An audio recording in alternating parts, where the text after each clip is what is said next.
So, how does a creator in a really specific niche, I'm talking nail art, end up with billions of views? It seems impossible, right? Well, today, we're going to break down the exact blueprint from a YouTuber who did it. And let me tell you, this isn't about getting lucky, it's a system. Just look at this number, over 340 million views. And get this, that's just on one of the YouTube channels from nail artist Anastasia. She has built an absolute empire by figuring out the YouTube game, and we're about to unpack her entire strategy. And right here, this is her core philosophy. It's the one idea that changes absolutely everything. You see, the effort you put into making a great video, that's only half the battle. The other half, the part most of us totally neglect, is the packaging. We're talking about the thumbnail and the title. This one idea is the key to her whole system. Okay, let's dive in. Here's the roadmap. First, we'll look at how she finds winning ideas. Then, we'll get into packaging them for clicks. After that, it's all about engineering retention to keep people watching. And finally, we'll see how she learns from the data to make the next video even better. So first, let's just appreciate the empire this blueprint actually built. It's not just one channel. Nope. Anastasia runs channels in English, Russian, and Spanish. And she's monetizing through ads, sponsorships, and her own courses. This system literally turned her passion for nail art into a global business. So where do billion-view ideas even come from? Well, it's not from just, staring at a blank wall hoping for inspiration. For Anastasia, it all starts with a systematic, data-driven research process. It's about finding out what people already want to watch before you even think about hitting record. This right here is basically her idea engine. You can see all the different inputs feeding into it. She's pulling from her own analytics, what's trending on Pinterest and TikTok. She even looks at other niches like fitness for ideas. But the real secret sauce here is how she uses AI to analyze her competitors' comments. I mean, this is just brilliant. She'll literally go to a competitor's popular video, copy the entire comment section, and just paste it into ChatGPT. Then she asks it one simple thing. What are the most common questions this video didn't answer? Just like that, she has a list of topics that she knows people are already searching for. She's filling a proven gap in the market. Okay, so now she's got a proven idea. This is where the most critical phase begins, the packaging. This is all about winning that click before anyone even sees a single second of the video. And she has some really strict rules for how to do it right. This one is a total game changer. Her philosophy is thumbnail first. If she has a fantastic video idea, but just can't figure out a really compelling, clickable thumbnail for it, she shelves the idea. She just won't make it. Why? Because a masterpiece video that nobody clicks on is completely worthless on YouTube. The package has to work, otherwise what's inside doesn't even matter.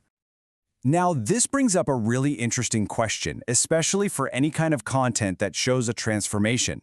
To get the most clicks, is it better to show the messy before picture or the perfect, polished after result?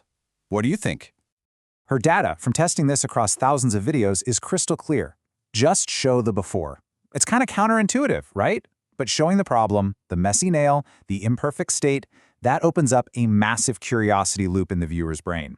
They feel like they have to click to see how you fix it. If you show the after, you satisfy that curiosity way too early and you kill the click. And then there's the title. This slide just perfectly illustrates her strategy. She learned the hard way that using expert jargon, like that stuff on the left, absolutely kills views. The people you're trying to reach are usually beginners. They don't know the technical terms. So instead, she uses simple, relatable language that anyone gets, like fixing wide nails. It's clear, simple, and it works. All right, so you've got the click. Your amazing packaging worked. Awesome. But the job is only half done. Now you have to actually deliver on that promise and engineer the video to keep that viewer hooked from the very first second all the way to the end. Anastasia has this concept she calls the hover appeal. She knows that on a computer, when you hover your mouse over a thumbnail, you get a little preview of the video. So for her, those first 3 or 4 seconds have to be visually arresting. No, hey guys, welcome back to my channel, no talking heads. She gets straight to the action, usually showing that before state to immediately suck you in. But, one hook at the very beginning just isn't enough. People's attention spans are short, so she constantly rehooks the viewer with these super simple phrases like, "And we have 9 more to go," or "Later, I'll show you a trick that'll save you a ton of time." These little resets build anticipation and keep people watching right through that dreaded mid-video drop-off. And speaking of the middle, that's exactly where she puts her most important calls to action, like signing up for her courses. Why there?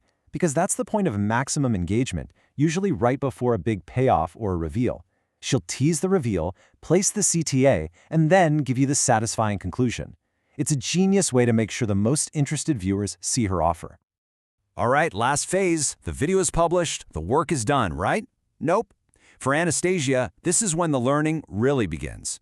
She has a whole post-upload playbook to make sure every single video is smarter than the last. So while most of us are obsessed with view count, she tracks a custom metric she calls subscriber density. This is such a critical distinction. It doesn't just measure how many people watched, it measures how many people were so impressed by the video that they decided to subscribe. This is the metric that shows you what kind of content turns a casual browser into a true fan. And honestly, anyone can calculate this. It's pretty simple. You just export your data from YouTube Studio. Then, for each video, you take the number of subs it got and divide it by the number of views. Multiply that by 1,000, and boom, you have a clear score to see which videos are actually building your audience. And here's the crucial point, the big aha moment. Her analysis showed that the videos with the most views were often not the ones with the highest subscriber density.